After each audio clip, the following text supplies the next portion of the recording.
اعوذ باللہ من الشیطان الرجیم بسم اللہ الرحمن الرحیم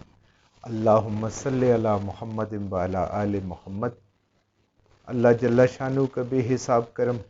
احسان اس ذات کا کہ جس نے ایک دفعہ پھر قرآن مجید سمجھنے کے لیے یہاں پہ ہمیں اکٹھا کر دیا۔ آج ہم انشاءاللہ 13واں پارہ سورہ یوسف کی آیت نمبر 69 سے اپنا سبق شروع کریں گے۔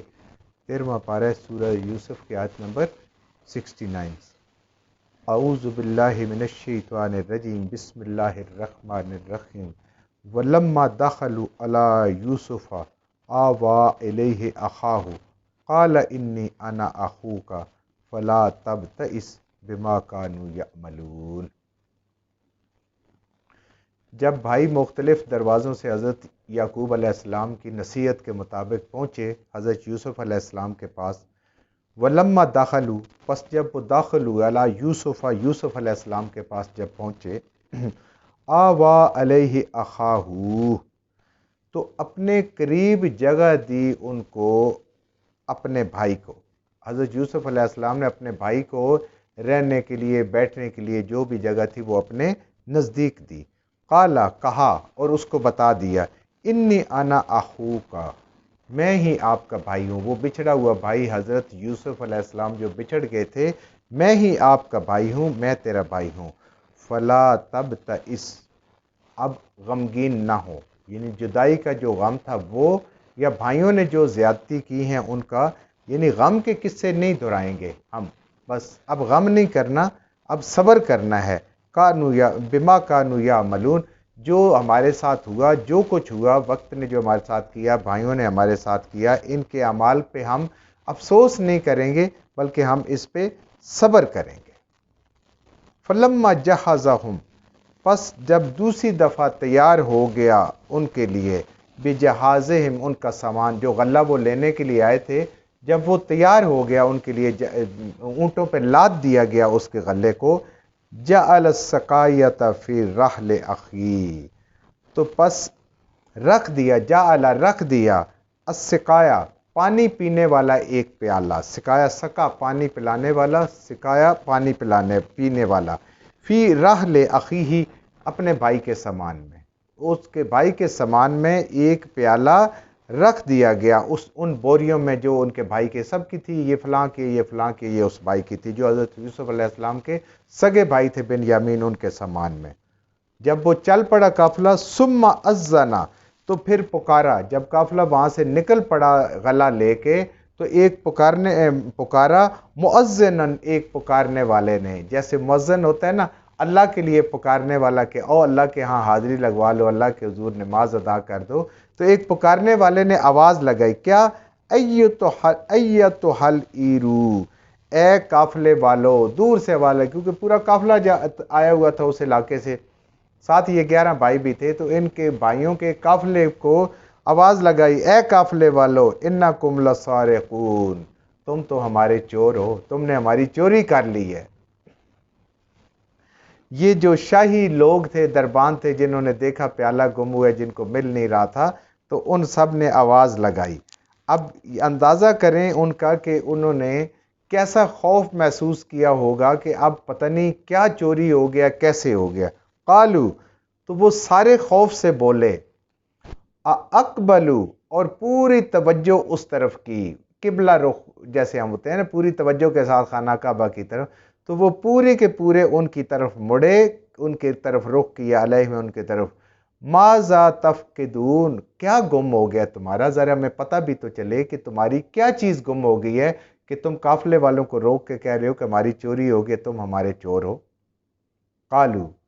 کہا انہوں نے، وہ جو بادشاہ کے لوگ تھے، جو بادشاہ کے کرندے تھے، نفقد سواء الملک، گم ہو گیا ہے، نفقد گم ہو گیا ہے، کھو گیا ہے، سواء الملک ایک شاہی پیالہ، ایک پیمانہ، سوا ایک پیمانے کو کہتے ہیں جس سے غلہ ناپا جاتا ہے، جو پہلے دیہاتوں میں بھی استعمال کرتا تھا، اب تولنے کا رواج ہو گیا، تو وہ گم ہو گیا۔ اب یہاں پہ یہ ہمارے لیے متشابہات کی بات ہے، بھئی پیچھے بات تھی سقایا کی، یہاں پہ بات آ گئی سوا کی، یہ گم ہو گیا، کہ دونوں ہی گم ہوئے تھے یا ایک کے ہی دونوں نام ہے یا دو الگ الگ گم ہوئے تھے، واللہ عالم، لیکن گم ہوا۔ بادشاہ کا جو پیمانہ ہے وہ گم ہو گیا ہے۔ وَلِمَنْ جَاءَ بِهِ حِمْلُ بَعِیرٍ، اور ان کے واسطے جو اس کو، وَلِمَنْ اس کے لیے، جَاءَ لے آئے، جو لے آئے، بہی اس کو یعنی بادشاہ کے سوا کو جو لے آئے، حملو ایک بوجھ ہوگا، بعیرن ایک اونٹ کا، وَأَنَا بہی زعیم اور میں اس پہ ضمانت دیتا ہوں، میں اس کا ضامن ہوں، میں اس کا ذمہ دار ہوں۔ یعنی وہ اتنی ان کے لیے اہمیت کی چیز تھی، یا یہ چوری جو ہوئی تھی، انہوں نے کہا کہ جو اس پیالے کو واپس کر دے گا اس کو ایک اونٹ کا غلہ فالتو ملے گا، اور یہ ایسی بات نہیں ہے، یہ گارنٹی شدہ بات ہے، ہم بادشاہ کے لوگ ہیں، خزانے کے لوگ ہیں، میں گارنٹی دیتا ہوں کہ یہ آپ کو ضرور ملے گا۔ یعنی جو شاہی پیالہ واپس کرے گا، ایک اونٹ غلہ کا اس کو انعام کے طور پہ ملے گا، اور شاہی جو کارندے ہیں وہ اس بات پہ گواہ ہیں کہ لازمی ملے گا، وہ اس کے ذمہ دار ہیں۔ قالو کہا، اب وہ جو 11 بھائی تھے ان سب نے کہا، تاللہ اللہ کی قسم، لقد علمتم بے شک تم جانتے ہو، ما جئنا لنفسد فی الارض ہم اس لیے نہیں آئے کہ یہاں کے قانون کو توڑیں۔ قانون توڑنا فساد ہوتا ہے نا، جیسے اللہ کا قانون توڑنا پوری دنیا میں فساد ہوتا ہے، ایسے ہی انہوں نے کہا کہ ہم آپ کے ملک میں قانون شکنی کے لیے نہیں آئے، فساد کے لیے نہیں آئے، وما کننا سارقین اور نہ ہی ہم چور ہیں، ہم تو مجبور لوگ ہیں، مسافر لوگ ہیں، غلہ لینے کے لیے آئے ہیں، ہمیں تو پھر بھی ضرورت پڑ سکتی ہے، ہم نہ چوری کر سکتے ہیں اور نہ ہی ہم یہاں پہ یہاں کا قانون توڑ سکتے ہیں، ہم چور بھی نہیں ہیں، ہمارے پاس آپ کا پیالہ نہیں ہے۔ قالو کہا، وہ جو شاہی خدام تھے، شاہی کارکن تھے، انہوں نے کہا، قالو فما تو پس کیا، جزاؤہ ان کنتم کاذبین تو بتاؤ کہ کیا سزا ہوگی اگر تم سچے ہو، اگر پیالہ ہم نے برآمد کر لیا آپ لوگوں سے تو کیا سزا ہوگی اگر تم اپنی اس بات میں سچے ہو۔ تو یہاں پہ انسان کو ایسا بھی محسوس ہوتا ہے کہ شاید جب انہوں نے غلہ لیا تو اس کے بعد کوئی اور لینے کے لیے نہیں آیا، تو انہیں پتہ ہو کہ یہ پہلے چیز موجود تھی اب گم ہے، تو صرف یہی لوگ ایسے ہیں جن کو ہم نے غلہ دیا، یہ جو قافلے والے آئے ہوئے ہیں، تو اس لیے ان کو پورا یقین تھا، اس لیے انہوں نے پہلے ہی ان سے پوچھ لیا کہ سوچ لو کہ اگر تمہارے سے نکل آئے تو پھر تمہاری سزا کیا ہوگی۔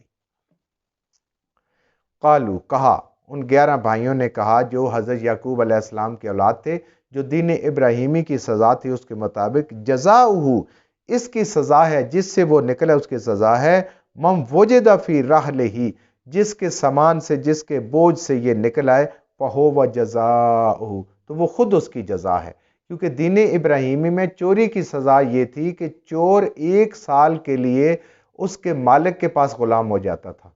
وہ جیسے چاہے اس سے کام کروائے، جیسے چاہے اس کے رکھے، اس کی اپنی مرضی ختم ہو جاتی تھی، یہ چور کی سزا تھی۔